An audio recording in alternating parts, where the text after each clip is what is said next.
नमस्कार दोस्तों, इस वक्त मैं हूं जंतर मंतर और जैसा कि आप जानते हैं कि जंतर मंतर पर पहलवानों का, ओलंपिक खिलाड़ियों का धरना चल रहा है। आज 10वां दिन है, धरना चल रहा है ओलंपिक खिलाड़ियों का, पहलवानों का कि कुश्ती संघ के अध्यक्ष ब्रजभूषण शरण सिंह के खिलाफ जो FIR दर्ज हुई है उसके तहत गिरफ्तारी हो, उनका इस्तीफा हो। वहाँ धरना चल रहा है, वहाँ कुछ किसान नेता, किसान संगठनों से जुड़े लोग लगातार समर्थन देने आ रहे हैं। मैं भी आया जंतर मंतर उस धरने को देखने और मैं तीसरे चौथे दिन आज आया हूँ। तभी यहाँ कुछ मुझे युवा मिले जो अभ्यर्थी हैं, परीक्षार्थी हैं, सेलेक्टेड कैंडिडेट हैं और रेलवे की परीक्षाओं की, और अचानक ये आए कि हमारी आवाज़ कोई नहीं सुनता है तो हम अपनी बात आपसे कहना चाहते हैं। तो पहले जो विषय है वो भी इनसे समझेंगे, और ऐसे दौर में जब रोज़गार और नौकरी बहुत मायने रखती है तो नौकरी के लिए चयन होने के बाद, जैसा कि इनका दावा है, जंतर मंतर पर प्रदर्शन के लिए क्यों आए, क्या मामला है और इनकी मांग सरकार क्यों नहीं सुन रही है, क्या मांग है, समझने की कोशिश करेंगे। इनकी शिकायत ये है कि मीडिया में, चैनल में, बड़े बड़े संस्थानों में इनकी आवाज़ें नहीं सुनी जाती है, इसलिए ये लोग यहाँ आए हैं जहाँ किस पहलवानों का धरना चल रहा है। इन्हें लगा यहाँ आएंगे तो जो लोग मीडिया के तौर पर वहाँ कवरेज करने के लिए आएंगे शायद इनकी आवाज़ भी सुनी जाएगी। तो अचानक इन्होंने मुझे भी घेरा। तो जरा आप समझते हैं, मैं भी विषय को समझूं। पहले अपना नाम बताओ। सर, मेरा नाम विकास सिंह हुआ। हाँ विकास, अब बताओ विषय पूरा, चूंकि आप बहुत गुस्से में अचानक तैश में पूरी बात बताने लगे, बताइए। 2019 में सर रेलवे की एक वैकेंसी आई थी, रेलवे RRC 1/2019, इसका नोटिफिकेशन नंबर है, जिसको ग्रुप डी भी बोलते हैं। इसमें सर 2-3 साल तक तो एग्जाम टाला गया सर कोरोना के कारण। 2022 में इसकी सर सारी प्रक्रिया होनी पूरी हुई। वैकेंसी आई 2019 में। 2019 में ये vacancy sir more than 1 lakh था ऑल ओवर इंडिया से। और हम लोग जितने भी हैं सर सब डिफरेंट स्टेट से आए हैं, ये किसी पर्टिकुलर स्टेट की वैकेंसी नहीं है सर। तो इसकी सर वैकेंसी सबसे पहला स्टेज रिटेन हुआ था, उसमें सारे लोग क्वालिफाई हैं। रिटेन के बाद दौड़ हुआ था, उसमें भी सर सारे क्वालिफाई हैं। उसके बाद लास्ट स्टेज होता है सर TV एंड मेडिकल, दस्तावेज सत्यापन होने के बाद चिकित्सक जांच भी हम लोग सब को हो गया और हम लोग सर रेलवे के स्टैंडर्ड के हिसाब से फिट भी है। लेकिन अब सर जब ज्वाइनिंग लेटर का समय आता है, रेलवे में कुछ गलत रणनीतियों के कारण, कुछ गलत रूल्स के कारण हम लोग के ऊपर ये हो गया सर, हम लोग को सब कुछ होने के बाद भी हम लोग की पोस्ट अलॉट नहीं हो पाई।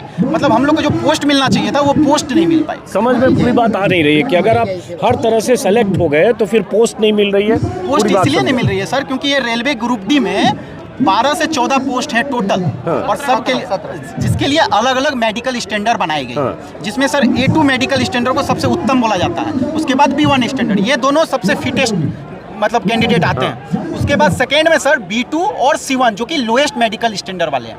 B2 और C1 में वैसे छात्र आते हैं सर जिनका कलर ब्लाइंडनेस हो, जिनको हकलाने का हो, आई का सर्जरी हुआ हो या फ्लैट फुट हो।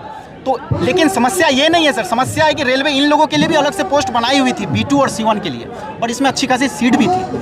हुआ ये सर कि जब हम लोग का वैकेंसी, जब अब हम लोग का जो पोस्ट मिलने वाला था सर, रेलवे ने B2 और C1 के खास पोस्टों को टारगेट करके वो पोस्ट को घटा के सारे पोस्ट अपर मेडिकल में ट्रांसफर कर दिए। इससे हम लोग का पोस्ट कम हो गया, पहला प्रॉब्लम। दूसरा समस्या ये हो गया सर कि रेलवे में ऐसी कोई अभी तक रूल नहीं है कि जिनका मेडिकल निम्न चिकित्सक श्रेणी में जो आते हैं उनको निम्न चिकित्सक श्रेणी वाले पोस्ट जो इनके लिए बने हैं उनको पहले प्रधानता दी जाए, ऐसी कोई रूल नहीं है। रेलवे का साफ साफ कहना है। हम लोग अपने डिफरेंट RRC से भी गए हैं, जैसे मैंने गुवाहाटी बोर्ड से अप्लाई किया तो RRC के चेयरमैन से। आए हो आप लोग यहाँ? सर मैं वेस्ट बंगाल सिलीगुड़ी से आया हूँ।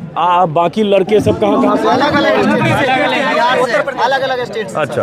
तो जब मैं RRC ऑफिस गया था सर, तो वहाँ के चेयरमैन का एक ही बात कहना है कि आप लोगों को लो मेडिकल स्टैंडर्ड के कारण आपके पोस्ट में हायर मेडिकल लड़के लोगों को जिसका नंबर आपसे ज़्यादा है उनको मिल चुका है। तो बोले सर हम लोग का क्या, आप लोग का एक ही है, री मेडिकल होगा।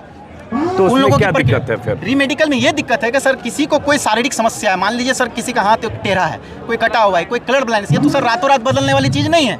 जिसको जो मेडिकल स्टैंडर्ड पहले मिली थी वही मेडिकल पहले जो मेडिकल स्टैंडर्ड था अब स्टैंडर्ड चेंज किया गया, ये कह रहे हो आप? मेडिकल स्टैंडर्ड चेंज नहीं किया सर, हम लोग की पोस्ट घटा दी गई। जो हम लोग के लिए अलग से जो निम्न चिकित्सक के लिए भी अलग से पोस्ट है, लेकिन वो पोस्ट को इन लोगों ने मान लीजिए 100 पोस्ट उसको 20 कर दिया, 80 पोस्ट हायर मेडिकल में शिफ्ट कर दी। उनका कहना है कि अब हम लोग को वो पोस्ट की आवश्यकता नहीं है। तो आप जो आपके पास कागज है सब जी सर, नियुक्ति रेल भवन में सर 2 बार ज्ञापन भी दिया हुआ हूँ सर, 31 मार्च को है और अभी हम लोग से 3-4 प्रतिनिधि नहीं, तो आप जो ये कह रहे हो जैसे इसमें लिखा हुआ है कि 2023 में हमारी वैकेंसी को रिवाइज किया गया, 19 के नोटिफिकेशन के अनुसार वापस रिवाइज करें, समझ। तो ये आपके पास जो आप कह रहे हो कि हर तरह से सेलेक्ट हो गए, तो सिलेक्शन का जो जिस भी लेवल पे हुआ उसका भी कोई कागज है? वही नहीं भेज रहे। अच्छा। इनका कहना है कि हमारी आवश्यकता अब नहीं रही उन सब पोस्ट की, इसलिए हम लोगों ने वैकेंसी को रिवाइज किया और आपको हमने आउट तो कर आप दिया। ये कैसे कह रहे हो कि आपका सिलेक्शन हो गया और उसके बाद नहीं तो भेजा? सर मेरिट फिर क्यों दिया जाता है? हर एक सेक्टर का हर एक सेक्टर का नियम है सरकारी गवर्नमेंट जॉब में कि अगर मेरिट लिस्ट में आपका नाम आया तो आपको मेरिट लिस्ट में नाम आ गया तो आपका ज्वाइनिंग कंफर्म है। अच्छा, ये क्या है? ये लोग कहते हैं सर, ये लोग कहते हैं, मैं बताता हूँ ना, आपका मेरिट में नाम है लेकिन आपको सीट अलॉट नहीं होगा क्योंकि आपसे कोई बेहतर था जो आपको सीट ले गया।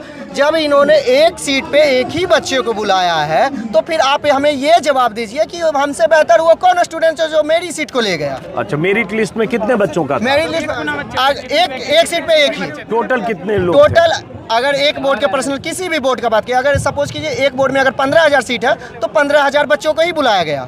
फिर मेरिट के लिए मेरिट एकदम 15,000 बच्चों का ही है। फिर जब ज्वाइनिंग देने का बारी है तो उससे 1 घंटे पहले ये मैसेज करते हैं कि someone is better than you, यानी आपसे कोई बेहतर स्टूडेंट है जो आपकी सीट लेगा, आप आउट हो जाइए।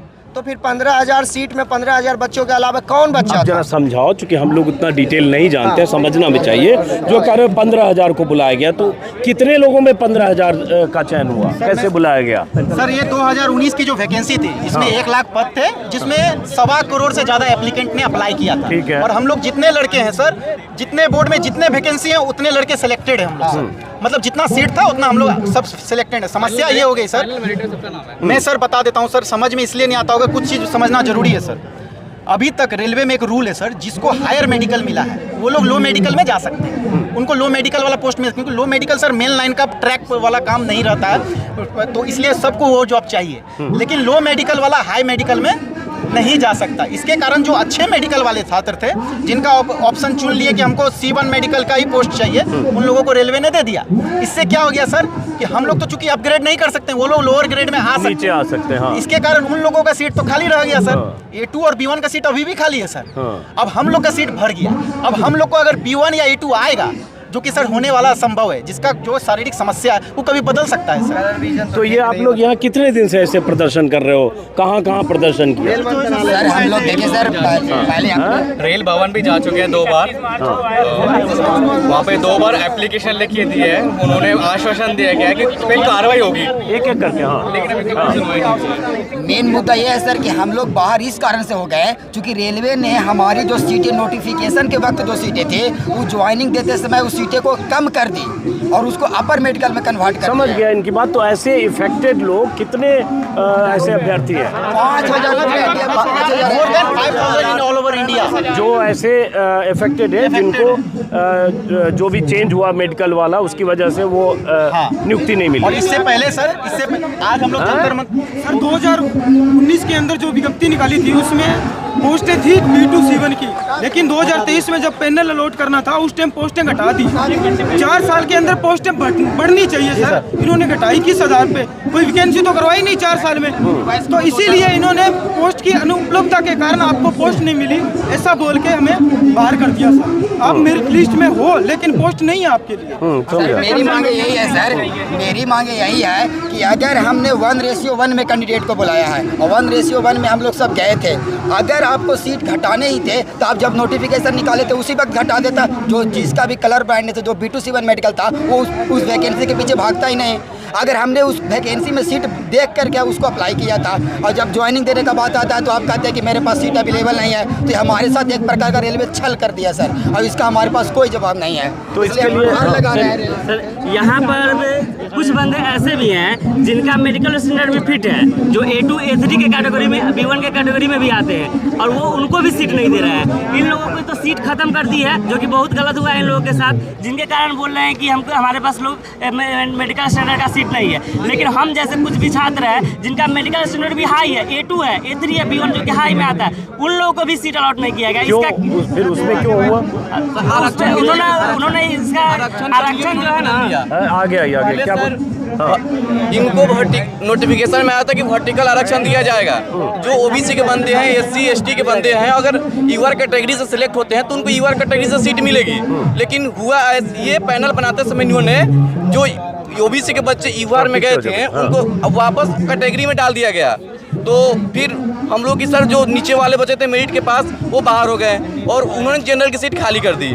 और जो कि सर गलत है, जो नोटिफिकेशन में आया था वर्टिकल आरक्षण लागू करना है, उन्होंने हॉरिजॉन्टल आरक्षण लागू किया। तो जो इससे कितने इफेक्टेड है सर? A2 वाले सर हायर मेडिकल स्टैंडर्ड इसका A2 है, उसके 500 तक बच्चे हैं, 400-500 बच्चे जो हैं जो मेरिट में होते हुए मेडिकल स्टैंडर्ड हाई है, सब चीज़ पास है, फिर भी उनको बाहर कर दिया गया। सर आप क्या बता रहे हो? कुछ कोर्ट का अधिकार सर ये है कि सुप्रीम कोर्ट ने भी ये आदेश करा था, अगर जनरल की सीट पर मेरिट वाला ओबीसी कैंडिडेट को नियुक्त करे, मतलब कि जो बंदा यूआर से क्वालिफाई है वो यूआर से सीट लेगा, वो ओबीसी की सीट नहीं ले सकता, क्योंकि ये ओबीसी के अगर 27% अलग से रिजर्वेशन दिया गया है। सुप्रीम कोर्ट ने 2013 में भी फटकार लगाई थी। आप लोग ओबीसी के हो? ओबीसी के बंदे हैं, A2 मेडिकल है। उन्होंने क्या करा है, उन्होंने 1 by 1 में बुला के एग्जाम सेम है ना सब? हाँ, सबका सेम है। उन्होंने वर्टिकल रिजर्वेशन लागू नहीं करा, हॉरिजॉन्टल लागू कर दिया। उन्होंने यूआर की सीट क्वालिफाई बंदों को यूआर से सीट नहीं दी, उन्होंने ओबीसी वाले बंदों को वापस ओबीसी में फेंक दिया है, जिससे कि आरक्षण का उल्लंघन हुआ है। ये बताओ, आप लोग जैसे जंतर मंतर पर आए हो, ऐसे आप रेल मंत्री या रेलवे बोर्ड उन सब जगह पर गए हो? सर हम सब जगह ज्ञापन सौंपा है, पीएम ऑफिस में भी हम लोगों ने ज्ञापन, हम सर प्रधानमंत्री हम पीएमओ भी गए हैं, बाकायदा रिसीविंग लेके आए हैं, ओबीसी आयोग भी गए हैं, यहाँ की भी रिसीविंग लेके आए हैं, हम रेल भवन भी गए हैं, राष्ट्रपति भवन भी गए हैं, हमने हर जगह अपनी लगाई है, ग्रीवेंस भी डाला है हमने ऑनलाइन, हमने RTI भी डाला है कि कम से कम जो डाटा है वेबसाइट पे अपलोड किया जाए, वो डाटा भी वेबसाइट पे अपलोड नहीं कर रहे हैं। चलिए, मैं समझने के लिए अचानक, हाँ बोलो सर। मैं अपना एक्सपीरियंस बताता हूँ। तब 2019 में वैकेंसी आई थी, मैंने फॉर्म देख के भरा था कि दिल्ली जोन के अंदर 2250 वैकेंसी है, और मैं उस मतलब जो मेरा फिजिकल स्टैंडर्ड है मेरा है कलर ब्लाइंडनेस का, मैंने देख लिया था।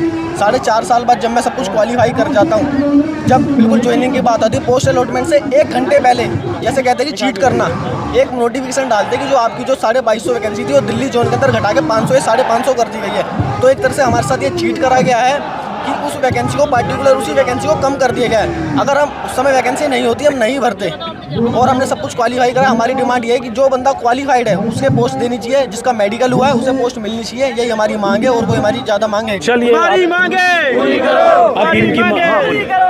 सर इसमें जो मेन मुद्दा है वो है कि स्टूडेंट को 1:1 की रेशो बुलाया था, तो उनको जॉब अलॉटमेंट दिया जाए, क्योंकि हमें मेडिकल हॉस्पिटल से बोला गया था कि अगर आपको कोई भी मेडिकल स्टैंडर्ड दे रहे हैं, चाहे B2 है या C1, उसके अकॉर्डिंग आपको 100% पोस्ट अलॉटमेंट होगी। तो मेडिकल हॉस्पिटल के हिसाब से पोस्ट अलॉटमेंट होनी चाहिए, लेकिन दिक्कत हो रही है RRC ऑफिस की तरफ से। अच्छा, यहाँ कितने स्टूडेंट या कितने अभ्यर्थी या परीक्षार्थी या सिलेक्टेड, यहाँ कितने लोग आए हुए हैं? कहाँ से आए हो? बिहार, झारखंड, मध्य प्रदेश, झारखंड, सगरों से लोग आए। कब आए हो यहाँ? दिल्ली कब आए आप लोग? दिल्ली आज ही हम लोग आए हैं सर। तो यही प्रदर्शन करने के लिए आए? Yes sir. 24 अप्रैल को आए थे, और 31 मार्च को रेल भवन में भी आए थे, ज्ञापन भी दिए, पर अभी तक कुछ नहीं हुआ सर सोल्यूशन। इन्हें सर 4-5 साल हमने अपने कीमती समय दिए थे सर, और उसमें लास्ट में जब ज्वाइनिंग आनी चाहिए तब वैकेंसी रिवाइज करके वो भी सर B2 और C1 मेडिकल स्टैंडर्ड की ही वैकेंसी को कम किया जा रहा है। बाकी अदर वैकेंसी जो है तो उनको कम नहीं किया जा रहा है। जिनके सर स्टूडेंट कम है उन्हीं की पोस्टों को कम किया जा रहा है, तो वो कैंडिडेट को किस प्रकार से वो पोस्ट मिल पाएंगी सर? अब ये बताओ, आप लोग कोर्ट नहीं गए हो? आप लोग इस मुद्दे को लेकर कोर्ट गए हैं कि नहीं, सुप्रीम कोर्ट? या सर रेलवे ने नोटिफिकेशन बनाते समय ही ऐसा वहाँ तथ्य लिख दिया ना सर, सर उनसे कोई जीत ही नहीं सकता। सिर्फ सर हम लोग का टाइम बर्बाद होगा और सर वकील अपना कमाई करेंगे। जो फैक्ट बात है सर मैं वही बोल रहा हूँ सर। वो क्योंकि पहले भी मान लो केसेस 300 लोग प्रदर्शन कर रहे हो, यहाँ तो दिल्ली में आपने देखा किसान 13 महीने बैठे रहे तब सरकार झुकती है, 10 दिन से यहाँ बैठे हैं। तो ये तो ऐसे नहीं है कि 300 लोग प्रदर्शन, कोर्ट जाना पड़ेगा, कोर्ट का दरवाजा खटखटाइए। रेलवे नोटिफिकेशन मैं ये नहीं कर रहा, आप प्रदर्शन क्यों कर रहे हो भाई? और भी रास्ते सारे देखने पड़ेंगे ना। ये सरकार कहाँ सुनती है, आपको पता है नहीं सुनती है। लखनऊ में कहाँ 69,000 बहाली, दुनिया भर की बहालियों के खिलाफ प्रदर्शन हो रहा है। एक अदालती रास्ता भी तो अख्तियार करना पड़ेगा। लेकिन हाँ, वो कहा कि वकील के कहाँ से पैसे आएंगे। रेलवे नोटिफिकेशन में एक बात लिख करके रखती है कि हम वैकेंसी को कभी भी रिक्वायरमेंट के हिसाब से ऊपर नीचे कर सकते हैं। तो अगर आप इस प्रकार से अगर करेंगे तो बताइए कौन रेलवे का तैयारी करना चाहेगा? आज तक रेलवे के इतिहास में ऐसा कभी नहीं हुआ था। अगर हम लोग ऐसा जानते तो रेलवे का तैयारी मेन बात है कि मैं 1:1 की रेशो बुलाया था मेडिकल स्टैंडर्ड और डॉक्यूमेंट वेरिफिकेशन के लिए, वो हमने प्रोसेस क्लियर किया है, तो इसके अकॉर्डिंग हमें पोस्ट अलॉटमेंट दी। चलिए बहरहाल इस बातचीत को ख़त्म करते हैं। जितनी बात समझ में आई आपने भी समझा होगा। सरकार का काम है या संबंधित विभाग महकमे मंत्री का कि कम से कम बुला के इनसे बात करें, इनकी जो परेशानी है, इनकी जो मांग है सुनी जाए। लेकिन जैसा कि सरकार का रवैया है, 9 साल से जो देखा, सरकारें ऐसे ही काम करती है कि ये 300 छात्र जो अभ्यर्थी जो सेलेक्टेड हैं इनके मुताबिक और अलग अलग जगहों से आए हैं, जंतर मंतर पर ऐसे प्रदर्शन कर रहे हैं, नारेबाजी कर रहे हैं, इस उम्मीद में कि मीडिया के जरिए इनकी बात कहीं पहुंचेगी और सुनी जाएगी। देखना है। और कई बार ऐसी आवाज़ें इस दौर में नकार खाने में तूती की आवाज़ की तरह होती है, लेकिन फिर भी आवाज़ बुलंद करनी पड़ेगी कि आवाज़ सुनी जाए। बहरहाल हमारा काम इतना ही है। मैं चाहूँगा कि आपकी आवाज़ कहीं पहुँचे, अगर कुछ हुआ तो ठीक है। चलिए।